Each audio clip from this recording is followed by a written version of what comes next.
Road Dogs. We're almost there. Robert is almost there. Welcome to Road Dogs. It's a podcast where we are two idiots that quiz each other. That's a pretty good way to put it, right? Yeah. And Robert prepares actually during the podcast. That's what's unique about this. A lot of podcasts like... my chat. Oh, God dang it. God. This is just my life. What's up, dude? That's the other podcast. It's just my life. Yeah, dude. Okay, I got it. Finally. You ready? You ready to do this podcast? We're here. I'm preparing our quizzes that me and John were two idiot silly billies on a quest of knowledge on this road we call...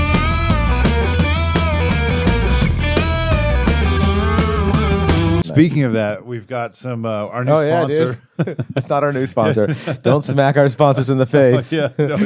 Cole Strange will be like, okay, yeah, you guys can have Jack in the Box then. Oh, dude. No, Cole, please.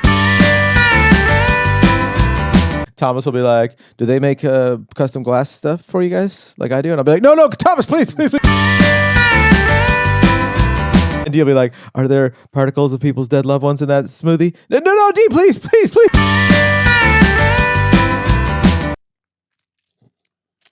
God, you have to suck harder than I think I can suck, dude. That's what I'm telling you. You got to use your super suck strength, dude. And that's how I got through junior college. Hey, do you ever true loser that you suck your? Do you ever get tired when you're your way into JC? When you're sucking out the cream, dude? I do. It takes it out of me. What is a? What is a? How you doing today, Cream Pie Bowers? You doing good? Suck the cream right out of me. He would say that, dude. Yeah. God, he always had the best quick, like put the mic in front of his face real quick, and him just be like, blah, blah, blah, blah, blah. And you're like, that's the funniest thing I ever heard. Like, oh my God. Oh, dude, I was just thinking about him last night, actually. Just like in my sleep, sometimes I'll just have dreams or whatever else and visit. But dude, just thinking about how funny it was, how he would just like, he had this like Honda, I think it was a Honda Accord that had been broken into. Like when he first moved to LA, and it had been broken into. So I remember getting in the passenger seat, dude, and it was missing like the center console, like the whole center console was like just like gone. You can see like the carpet, the cutout, and like where all the gears go down. He only had that car for a little bit, and then he just was carless. I think it probably got towed or totaled, and he was just like, done. I never knew him to drive. I felt like he walked everywhere. Yeah, he was like, I'll bring New York to me. Yeah, like, yeah, he did. He was basically doing New York comic life in LA. He used to, dude, Angelo used to love taking the subway up to North Hollywood. We used to do this open mic route where we would take the subway from like Vermont or something like that, wherever it was in Hollywood, and we'd go up to North Hollywood and do multiple spots and then get back on the subway. And he just like freaking loved that. And so did I. It was just fun. Like, you know. I mean, that's fun though. The train is nice, dude. Dude, it's awesome. I could totally get out comics in like Chicago, New York, like love it because they just like get drunk. You know, you can be inebriated and go from spot to spot. It's freaking awesome. Well, dude, you know what's coming soon? Vegas, the bullet train to Vegas. Yeah, we'll go hit it. Actually, we actually have some good connections in Vegas now. We could probably do some good spots out there. Yeah, I know a couple people. Viva Las Vegas. Viva Las Vegas. Is that a Dead Kennedy song? No. Yeah, they cover the Elvis Presley tune. Oh, it's an Elvis song. That's right. Okay, yeah, dude. Didn't he die in Vegas? On a toilet? He died on a toilet? Yeah, he did. Dude, I never saw that movie, but... Tom Hanks? Tom Hanks plays it? No. Who plays? No, he plays the rip-off, the guy that ripped him off, the guy from Belgium. Dan Cook's brother was in the Elvis movie? Folks, I'll be here all week because I'm on house arrest. What's our quiz today? So we got two quizzes for each other. Two quizzes, just like two quizzes running in the wind. That's my favorite Bob Seger song. No, it's Two Horses, isn't it? Two horses from the Tim and Eric movie. Oh, is it Two Horses? Yeah, it's like two horses running. I think it's Two Horses. God, that's a great movie. It's a freaking amazing. If you haven't seen Tim and Eric's $1 Billion Movie, it's freaking awesome. Will Forte, our hero, is in it. He's the modern Jim Carrey that still is, you know, like doing cool shit in the world. And Jim Carrey's doing cool shit. Yeah, I don't want to talk shit. Sonic, dude. The Sonic movies are fun. If Uncle Jimmy's listening, I don't want to offend him. Yeah. Jim's like, he's all meditating. He tunes out. And I'm like, Jim Carrey, come back to us. He's actually in Sonic 3. But you guys got to see Tim and Eric's $1 Billion Movie. Will Forte is fucking, it's an Oscar-worthy performance. Yeah, we should start like the comedy Oscars. Yeah. You know, like how Slam Dance like made fun of Sundance? Yeah. We should start the comedy Oscars. Yeah, because I feel like there isn't props for stuff like comedy films, really. You No, know? there's not. It's never. Like you're talking about Lorne Michaels as a producer of movies. Dude, that's my favorite work that he ever did. Was the creator of SNL. You know him as the producer of SNL, and for like kind of getting all these.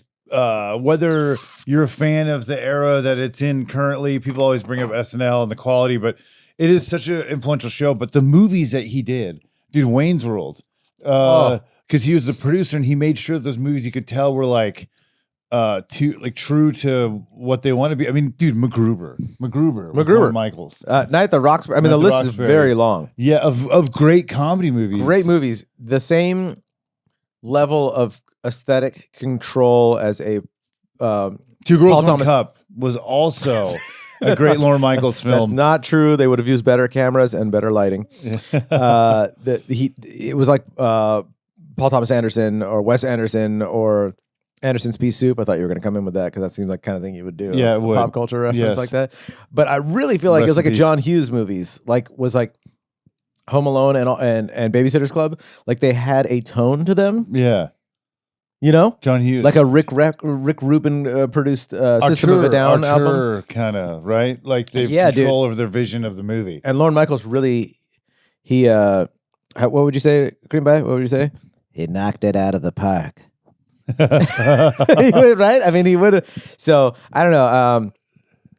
Yeah, it's just amazing. What were we talking about? Oh, Billy Dollar movie. The quizzes. Oh yeah, the quizzes today. Yeah, What's your quiz? Mine's on Metallica for John. Nice, dude. Yeah. Are you serious? Yeah. Oh, dude, this is awesome. I'm probably gonna get them all wrong. The classic heavy metal group. One of my favorite bands of my entire life.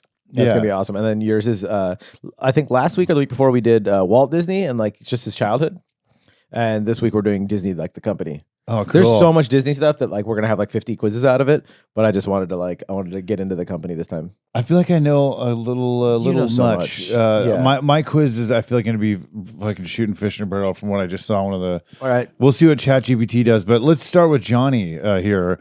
Johnny 5, come alive, dude. All right, dude, quiz me. Let me suck this down while you quiz me. All right. Dude, this is really hard to get out of here. Yeah, it is. It's like, what do they say when someone's really good at sucking dick? What is it called? Sucking it through a golf. What is it? A snake can suck it through a golf hose? Or what's the phrase? Golf she ball through I should say everyone could do this. Yeah. This is not limited to women. If you're watching this and you're any gender, this is equal opportunity. It's called they could suck it through suck a golf ball through a garden hose. Through a garden hose. That's right. That's right.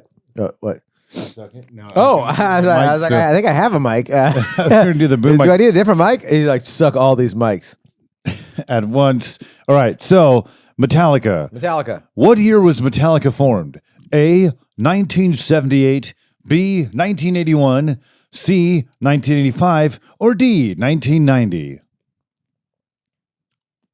78, 81, 85, 90. It's between 81 and 85. I'm going 81.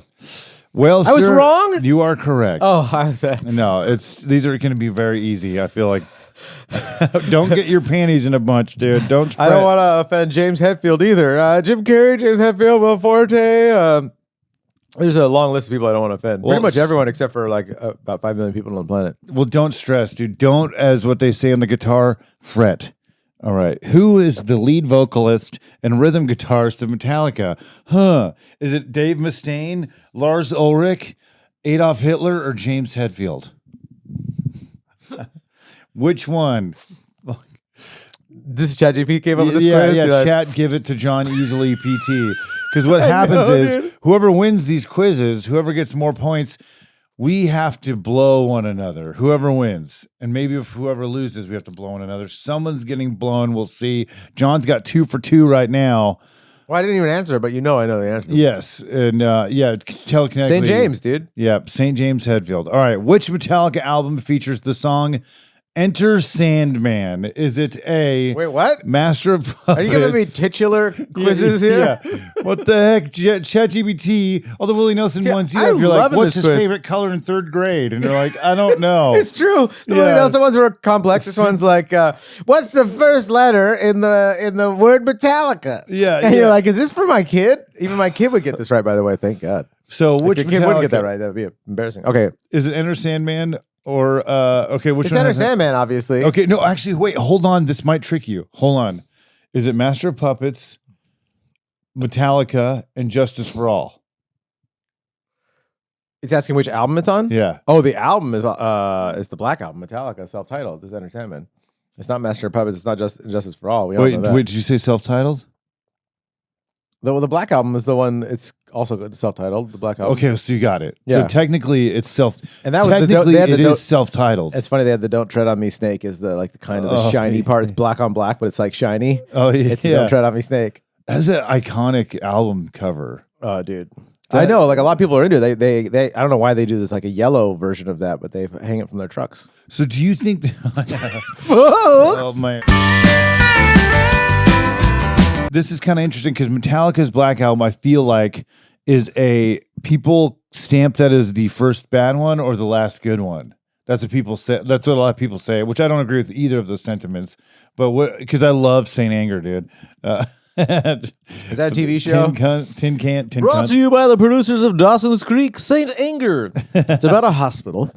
To be perfectly honest, not judging anyone that likes anything past the Black Album, but I never got into anything past the Black Album. So Saint Anger, You did- I don't think it's terrible. I mean, I've heard all of it. You listened to Load. You did. Everyone did, right? I mean, It's a speaking of weird it, one. Angelo used to make fun of it all the time. Like Oh, we would that's be so hanging out great. because he loved to make fun of my love for Metallica, and I used to Yeah. have a hat that had a really cool old Metallica M on it. It was like a trucker hat that had it was such a great hat. And I sound like such a white trash. Like it was the best hat. It was the best of hats. It was the best of hats. It was the worst of hats. No. And he used to always go like, "Give me fuel, give me fire, give me that was hot." He would always say that to Yeah. me, like because I'd be blasting Metallica sometimes when he'd come over and he'd be like, "Give me fuel, give me fire." What was the other one?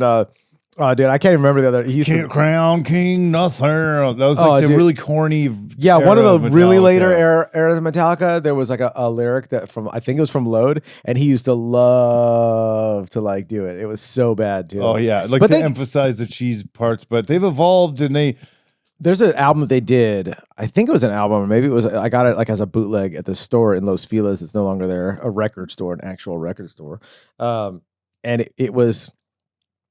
I think it was Garage Incorporated. Garage Days, yes, that one was. It wasn't great. Garage Days because that was like their first demo, right? Oh, it was okay, Garage Incorporated. Incorporated. And it had like Misfits covers that were really King hilarious. Diamond. Like James Hetfield singing fucking "Die My Darling," my darling. And you're like, okay, this is why Angelo makes fun of me.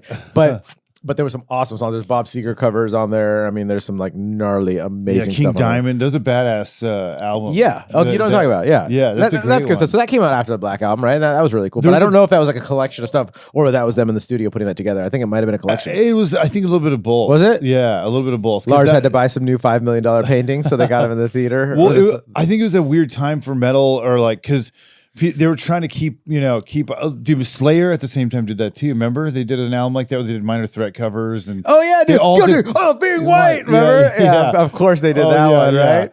Guilty of being right, or whatever. Yeah, And guilty of being right at the end there. And you're like, yeah. Tom Rayo's like a Mexican, and then you're Yeah, like, he's being they're being funny, tongue-in-cheek, dude. Yeah, yeah. dude, it's all about shock radio. or whatever. yeah. Slayer's pretty funny though. As Slayer got older, they did that.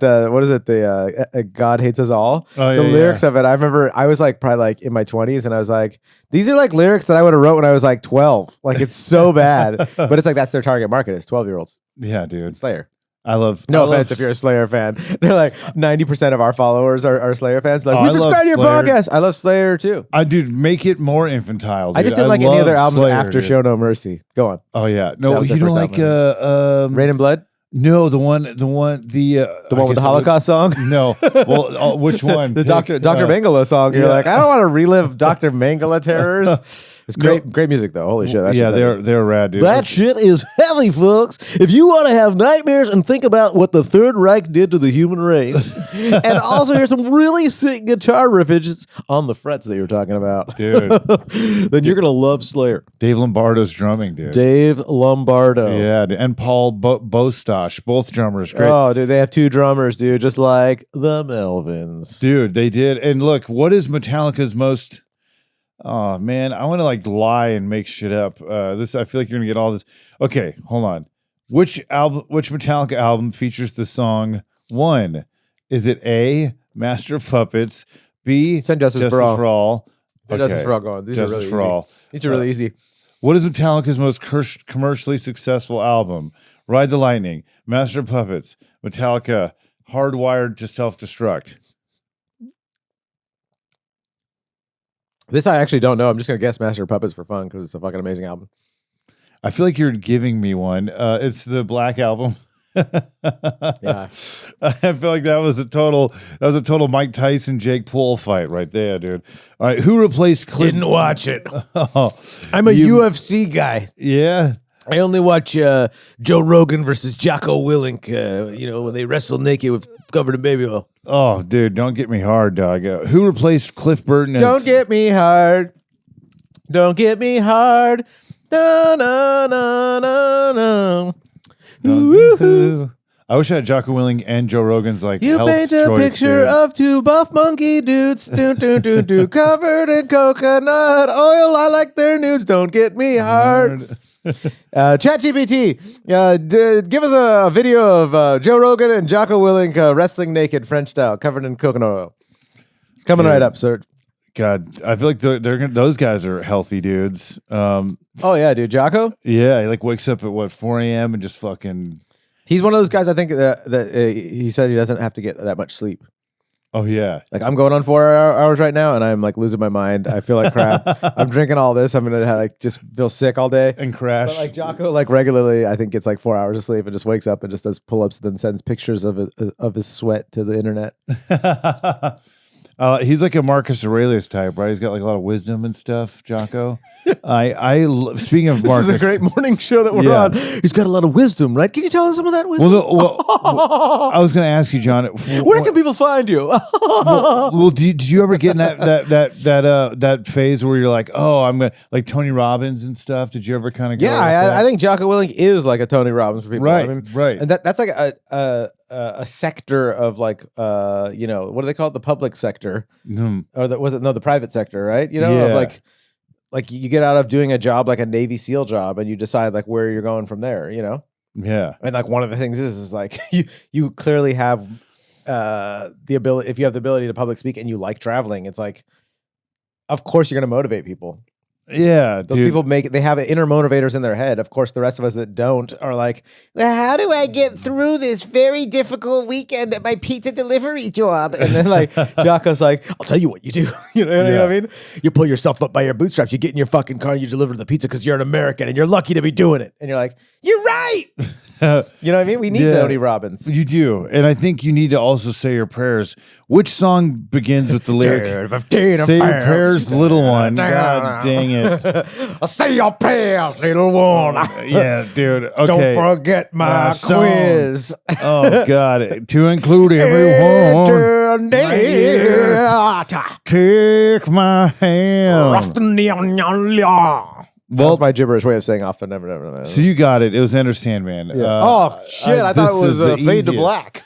Oh my God. Okay, let's see. I thought it was Motor Breath. I'll take E for Motor Breath. John, there was an E. I was I know Metallica. Okay. Well, I got one that you may not know. Oh, dude. Finally. I think I already got one wrong, but go on. What is Kurt Cobain's favorite Metallica song? Is it A, Whiplash, B, Enter Sandman, C, King Shit, or D, Saint Anger? You just made that up? It's Whiplash.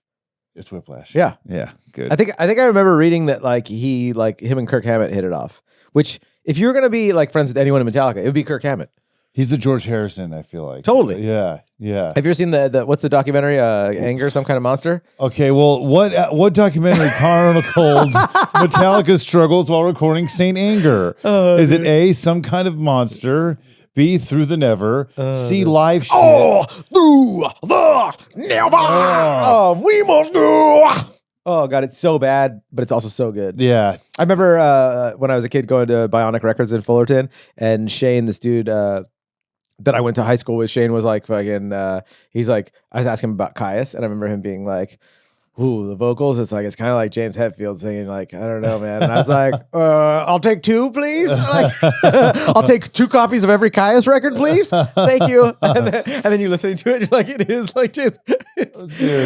And my lactose and my And you're like, dude, Josh Homme was like playing guitar for that. Like, he must have been just like rolling his eyes. Just been like, I got to sing for my own band. And it's that kind of, like, what do they say? Like, tough times makes hard men that make easy times that make tough times or whatever. Yeah. Dude, that's what made Queens of the Stone Age was Josh Homme playing his guitar being like, we need a better vocalist. Fuck it, I'll do it. Yeah. No offense to the singer of Caius if he's a fan of ours. That'd be crazy if the singer from Caius, like, he's like, I'm into this like obscure like comedy podcast. Fuck Road Dogs. And then he's like, fuck you guys. He makes this solo album just saying fuck you. That'd be rad, but he won't honor us like that. No, he'd be like that fucking meme with the guy with John Hamm from the fucking Mad Men thing. Like, I don't even think about you. You don't think about us, guy from Caius? Dude. What's the next question? I'm fucking rocking this quiz. All right, so this is better than high school, dude. I'm kicking ass here. All right, who was Metallica's original lineup? Oh, yeah. Was it A, James Hetfield, Lars Ulrich, Dave Mustaine, Ron McGovney? Ron McGovney? Yeah, Ron McGovney. Or is it... You're getting me now. I know Dave Mustaine was in it, but I don't know who Ron McGovney is. Or is it B, James Hetfield, Lars, Cliff Burton? Oh, yeah, or was it C, Cliff Burton, Lars Ulrich, James Dave Hetfield, Mustaine, and Kirk Hammett? Oh, okay. Or Kirk Hammett was not in the original lineup. Or D, Les Claypool, James Hetfield. No, Les Claypool was not part of it. Okay, so which one of those is it? Ron McGovney? Ron McGovney? I mean, I know Dave Mustaine, Cliff Burton, James Hetfield. Who's Ron McGovney, dude? Oh, you're really getting me. Read them again and take away the last two that I just told you were not it. Okay, so Metallica's original lineup when the band was formed in 1981 consisted of James, Lars, Dave, Ron, or was it Lars, James, Dave, and Cliff? Yes. I could be wrong. I feel like this could be a trick one, but it's the one with Cliff. It was Cliff and Dave. I was wrong. Yeah. It was Dave. Dave Mustaine was later replaced by Kirk Hammett in 1983 due to conflicts. I know that. Everyone fucking knows. Who's Ron McGovney? I thought he that was left in 1982 and was replaced by Cliff Burton, who became an What's he doing now? What's part. Ron doing? Is he dead or is he alive? He played with them when they did like a 30th anniversary show. They had like 8 guys that had been in the band, like all playing. Jason came back too, and they played. God, Jason Newsted was like such a huge part of like my Metallica. That I grew up with him. Yeah, we grew up with him in the band because the Black Album. Yeah. Because Justice for All too, Justice for All, and that's right. That was his first album with them. Was Justice for All, yeah. Because Kill 'Em All, Master Puppets, and Ride the Lightning was Cliff Burton. Yeah, he was such. And then Cliff Burton, so amazing, dude. I love Pulling Teeth. Is like one of my favorite songs.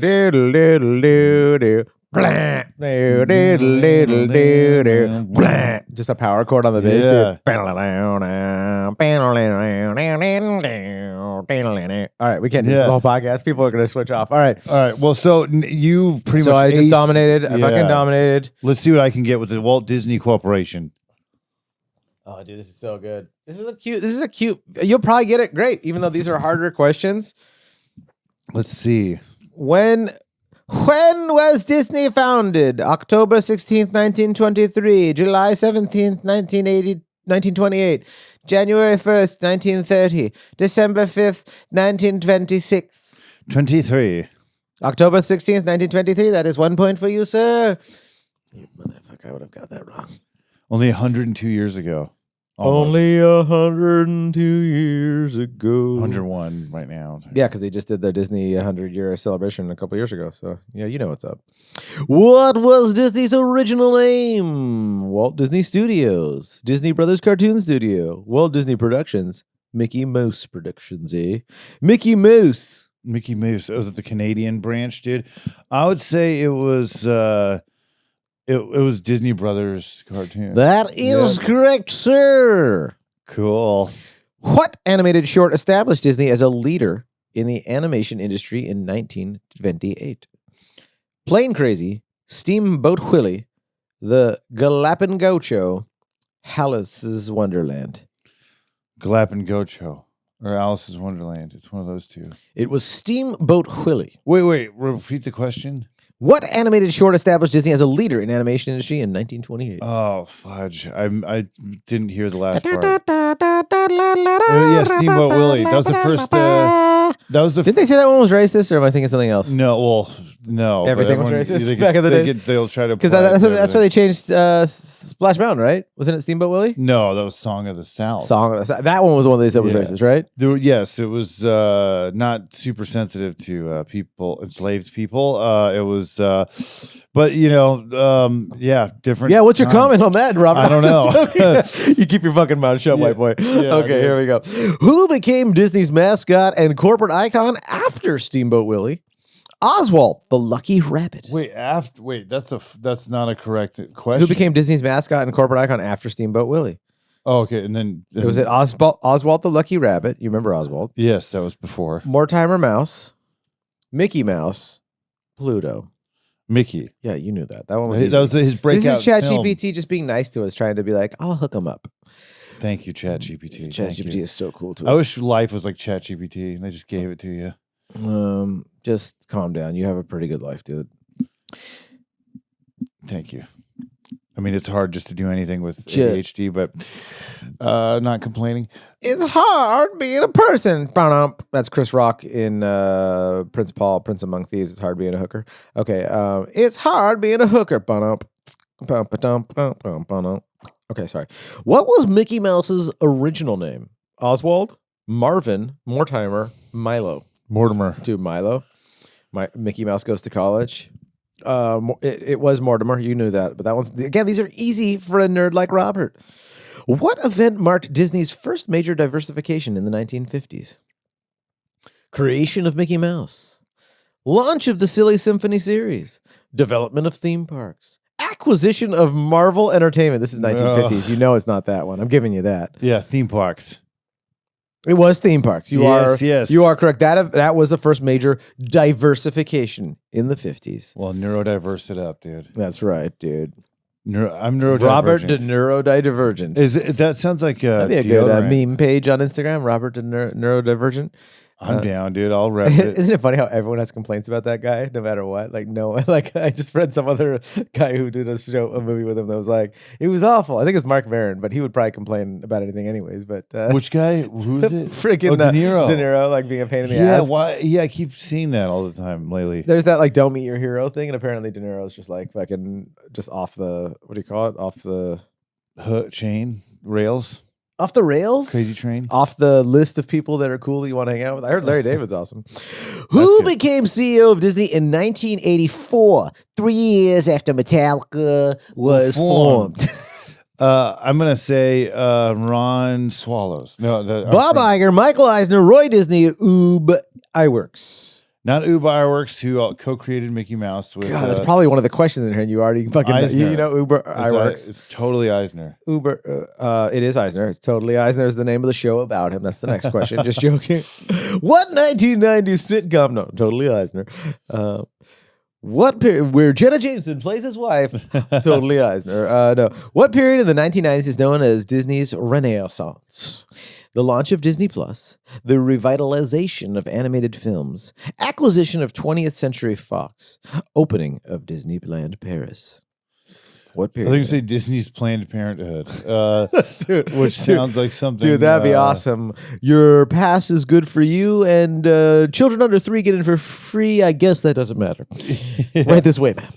Yeah. The Disney abortion They clinic. send them on the roller coaster or Matterhorn. I bet you could Google stuff and find that like he was into eugenics or something like that because all the fucking weird stuff from that era that like everybody was into, you know, that like you're like, what? My hero did what? Yeah. They had the skull measuring ride. Oh, where yeah. they measure your skull on the ride. They're like, Disney is a great place for all to enjoy, except for Jews. Anyways, that's just what Walt said. Yeah, except for Mongoloids. Yeah, dude. Yeah. The subject of a Devo song. Yeah. All right. Dun, dun, dun, dun, dun, dun, dun, dun, dun. Cha-cha. I would say that it was. Let's repeat the question just for our listeners. Yeah. Now. What period of the 1990s is known as Disney's Renaissance? The launch of Disney Plus, the revitalization of animated series, the acquisition of 21st Century Fox, and opening of Disneyland Paris. Which one is it, Robert? It was definitely number 2. The revitalization of animated films, yes. I said We that for started you. with Little Mermaid. What's crazy about the 80s? Is that what it was? Little Mermaid? Okay, I love so Little Mermaid. I can give a little history lesson because I'm a dork, but the 80s is a funny time for Disney. There was like a point where the kids stopped, like, it wasn't hip, especially Disneyland too. There was like the late 70s, Disneyland Space Mountain kind of kicked shit back and then did a whole revitalization of Fantasyland. All these things at the same time started happening. Disney films, though, it was like Fox and the Hound, which is a great movie. Oh yeah, a beautiful movie. And that's when the nine old men who used to animate all the old Disney classics. I mean, movies that literally would be just like a talked little about. room of like these dudes that like did everything. Yeah, and it sucks that you don't know their name. And there's these people that have made this art that we've all seen, millions and millions of people. Well, they have didn't seen. create the polio vaccine. Calm down. Robert. No, but I mean, you don't know that guy's Bambi name and either, like right? Snow White. I mean, all those movies everyone has seen. I Right? know. And there's a great documentary on two of the animators that are really It's hilarious. more important than the black ladies that sent us to the moon. No, well, See, we don't know important people's names all the time. True, but what I'm saying is, Come on, I'm proving points here. I know, but we know their work and it's cool. But what happened is in the 80s, the old guys were giving it off to the new dudes. So Fox and the Hound has like Tim Burton and John Lasseter working on a movie with guys that worked on Snow White. It's kind of incredible, dude. But it was them handing it off to the young guys. That one, Yeah. And then after that, it was Black Cauldron, which was a bomb. It didn't do. I think they spent all their money on it too, was right? a It was like their huge- biggest investment, and then it still bombed. Yeah, because what happened Just like us on stage some nights, folks. It's terrifying. I gotta go. Yeah. Well, Eisner and fucking Jeffrey Katzenberg came in and they were like, what? This movie's too dark or something. They started getting there's too many cooks in the kitchen with that movie. Yeah. But they're supposedly going to make live action versions, which to me would make the most sense because I think it would be better as a live action, not Disney now. They need to give it to someone that let someone do what they want with it. That's the problem with Disney is there's too many cooks in the kitchen, and that's what happens. Well, it's just too big. Disney's too big right now. too big. I mean, like they're eating up everything, and it's like, oh man, like focus on your core. That's like those like Simon Sinek and like those like people that like analyze like all the institutions in our society. It's like, dude, focus on what you're good at and let other thing. But I think James Gunn is the only one that's really flourished as himself, being like, oh really? Because he did the Guardians of the Galaxy movies. Oh, okay. And those are like great movies. You need someone. I only like know that. the first one, and I enjoyed that one, but I haven't kept up with Marvel, and I haven't liked like the meshing of it. Like I don't like when you go to Disneyland and you're like, why is there Marvel stuff here? Like put that at like Magic Mountain or something. Yeah. Because if you're a Disney purist, we were just joking about eugenics. Like if you're a Disney purist, you're just like, that's not like Disney, dude. Like I don't want that. Like don't mix that up. Don't put your cheesy corn stuff with my other Korean barbecue. You know what I mean? But it started with Star Wars just- and all that, like having different properties. Disney's always been so here's the thing though. I'm not a kid of the 50s. So to me, as a kid of the 80s, Disney and Star Wars have been friends forever because Star Tours. Yeah. They've been together. It's had the same kind of like, as far as film goes, had the same kind of humor and like it's the same culture.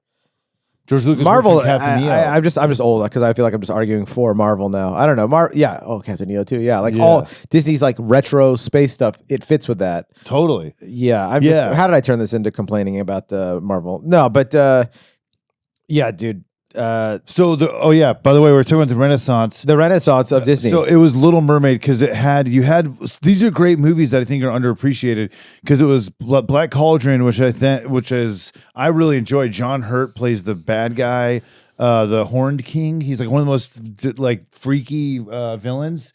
He rapes babies. No, I'm just kidding. I was like, oh my gosh. He's super. That one didn't do well at the box office, eh? No, but he's really creepy. But yeah, was Walt still alive when that came out? No. No. Great mouse detective. But what's fascinating is if you told me that Black Cauldron or Fox and Hound were made in 1960 or 1980, you could believe they were made in either of those times. They just feel like classic old Disney. But yeah, Fox and Hound was 81, and then Black Cauldron was 85. But what changed it? Great Mouse Detective is the first movie with CG, animated movie with CG in it, and Oliver and Company is one of my favorites now. I revisited that. That's a great movie. I don't remember so Oliver good. and Company. All with the dogs, why should I worry? What Billy Joel did the theme song, and it looks like a gritty New York cartoon. Like dude, I can't fucking visualize that right now. I gotta watch that. It's a great movie. So that was the one right before Little Mermaid. But Little Mermaid is when Michael Eisner got like that team, like those guys came into their own. The new guys. But to me, that's classic Disney too. I don't separate it from Snow White because at my age group of growing up in the 80s, I was like, that was amazing Disney movies. Yeah, well, in the every songs, song, every fucking, that duo, Alan Menken and I forget his name, but he passed away. But those guys, dude, they did the music for Little Mermaid because they said they wanted to be able to sit alongside the classics. Like, we want this to be able to sit. And they did it right. And they did. They did it right. Think about those movies, dude. It was banger after banger. It was, this is incredible. It was Little Mermaid, Beauty and the Beast. Oh, yeah. Aladdin, Lion King. Lion King, like everything those were crazy. And to be perfectly fair, dude, like Disney and Pixar, like, still does that where you're like, it's very rare that you're like, that was all right. Yeah. Like, so many Pixar movies are just like... Buzz Lightyear was... Even if it didn't... Dog shit. I think that was one of the ones. That was all right. The only one. Yeah. But if you see like Encanto, Luca, like I mean, dude, Elemental, Inside Out, Inside Out 2 was Up, great. Yeah. I mean, like Inside Out 2, somehow they were able to freaking make a sequel masterpiece. It was amazing. That is taken for granted. Terminator 2. That you could just do, they have all this money and the best talent in the world. It's like, yeah, dude, did you see Arrested Development when it went to Netflix? Like, it's just because you have all this talent and all this money does not mean that you're going to make a masterpiece. It is like it's like a weather system of like a hurricane, this perfect storm of everything has to be just right. And they did it. Yeah. Did you see Bang Bus when it left Miami? This is a Disney quiz, Robert. Sorry. All right. Well, give me another question. Wait. Did Bang Bus left Miami? No, okay. No, it's still there, I think. Judging by the talent. Our buddy his head pops in. He's like, fellas, it's not there anymore. Just like naked. Like, where is it, fellas? It's like, it's still on the internet. I knew. You're fine. Okay. Which studio did Walt Disney and iWorks? It is Ub, right? Is it Ub or is it Ub? Ub iWorks. First established before Disney. So what studio did Walt and first establish before Disney? What are the Hyperion Studios, Laugh-O-Gram Studios, Silly Symphony Studio, and Disney Enterprise. Oh man, that's really tough. Yeah, I know, because I know which one sounds like it's the right one, and I don't think it is the right one. It's Laugh-O-Gram. It is Laugh-O-Gram. Because I knew it was going to be Hyperion Studios. I was going to guess Hyperion. Yeah. I would have guessed Hyperion. Yeah. Who encouraged Walt Disney to change Mortimer Mouse's name to Mickey Mouse? His wife. Can I just read the multiple Sure, choice? sorry. Obviously, it wasn't Roy. Obviously, it wasn't Ub. Obviously, it wasn't Margaret. It was Lillian Disney. His wife? Yeah, I think Lillian's his wife. Yeah. Oh, yeah, it is. Yeah. What synchronized sound system was used for Steamboat Willie? The Cinephone, the Phonofilm, Silly Sync, Sound Sync. Cinephone, Phonofilm, Silly Sync, Sound Sync. I'm going to say phone. It was a Cinephone. You got one wrong. Okay. Good. Yeah. You're only fucking human, man. All right. I can't believe how hard these are and you're getting them all right. What series followed Mickey Mouse and featured original animated stories? Oswald Shorts, Silly Symphony, Mickey and Friends, Disney Classics. Mickey and Friends. Silly Symphony. Wait, repeat that. What series followed Mickey Mouse and featured original animated stories? It was Mickey and Friends. Was it really? Yeah. I mean, this is ChatGPT, so maybe it got it wrong. Silly Symphony. I'm not going to tell it got it wrong. It's going to take over the world. Silly Symphony is like, I don't even know if it had Mickey. I'm not sure if there was a Mickey Silly Symphony. Oh, these could be wrong. Here's the thing about everything that ChatGPT does. It's just doing its best. Though. It's going through a database that is the internet. What major entertainment acquisition did Disney make in 2006? Marvel, Pixar, Lucasfilm, 21st Century Fox. Pixar. Dude, this century fucks. 21st Century Fox. Oh, it was Fox? No, I just wanted to say that. Oh, okay. Pixar was right. Okay. What year did Disney celebrate its 100th anniversary? 2020, 2022, 2023, 2025. 2023. Yep, you're right. What cartoon character did Walt Disney lose the rights to in 1928? Mickey Mouse, Oswald, Mortimer, Pluto. Oswald the Lucky Rabbit. Yeah, dude. Did they get him back? Yes. I feel like you see him at like... They have him now. Where do you see him? You see him somewhere. Like there's like one of the stores, like they have the hat or something. California Adventure. California Adventure? Okay. They have him too. They have him now walking around. And they do? They're like, we got him back! I loved it. Dude, when I found out about him, I was very fascinated. I'm like, dude, and Walt Disney learned his lesson. That's why they do so well with the copyright stuff. And that's why Max Fleischer fucked up. the guy that did Popeye and Betty Boop. You know how you find his shit at the like dollar store? It's too bad. That guy did Felix the Cat, all these legendary cartoons, and he wasn't good with the copyright and all that. So Disney made sure to own his stuff because he lost to Oswald. You know what's crazy is he lost to Oswald to Universal Studios, right? Yeah. And so there's Oswald shorts that Walter Lantz did, the dude that did Woody Woodpecker. He's got his big eyes. It's crazy. I mean, I always think about like Daffy Duck and Sylvester, you know, and I'm always like, dude, like, what's going on here? Yeah. There's so much just like, this ain't a coincidence, kid. Well, there's other. It's just like when a comic was, you know, their club was the Ha Ha, and they moved to the Laugh Factory. Oh, dude, there's I'm sick from this thing. Just so you know, I feel like death. I can't believe. What did he say in that movie? The one about the nuclear invention or whatever. Like, I am death, killer of worlds. Oh yeah, Oppenheimer. I'm just like, dude. I am death, destroyer of stomachs. Toilets. Like, God, I can't believe I drank that much. It's really addictive though. It's sugar, folks. I don't know if you've heard of it. It's a very addictive substance. And a System of a Down song, good one. Ooh, that's from that's their first album, dude. Yeah. I think that's their best one, dude. I honestly think that's their best one. Ooh, we'll believe you. Ooh, we'll believe you. Well, this better be a band from Glendale question now regarding Disney. What company distributed the original rights to Steamboat Willie Short? What company distributed the original Steamboat Willie Short? Columbia Pictures, Universal Pictures, Pat Powers Pictures, Paramount Pictures. I'm going to say Universal. This is Pat Powers' company. Pat Powers. Yeah, dude. Is that a porn production? It does. Pat Powers. He's in jail. Yeah. He was the one. He's in jail now. You hit up Pat Powers out there in Reseda. He really didn't have limits, that guy. Yeah. What comic strip did Disney begin producing in 1930? Mickey Mouse Adventures, Oswald the Rabbit, Disney Comics, and Mickey Mouse. What comic strip did Disney begin producing in 1930? I'll say Mickey Mouse. You're right. What percentage of the company did Walt Disney and his wife own in 1930? Oh, sorry. I'm supposed to read the rest of it? Yeah. What is it? I'm curious. I just look at my screen like, go on. What percentage of the company did Walt Disney and his wife own in 1930? 50, 60, 75, and 90. 75? 60. Whoa. So really? There you have it, man. You got 45 out of 3, man. Wow. And now it's owned by reptilians. So, man. Welcome to the We Take a While to let you know that this is an Illuminati conspiracy podcast.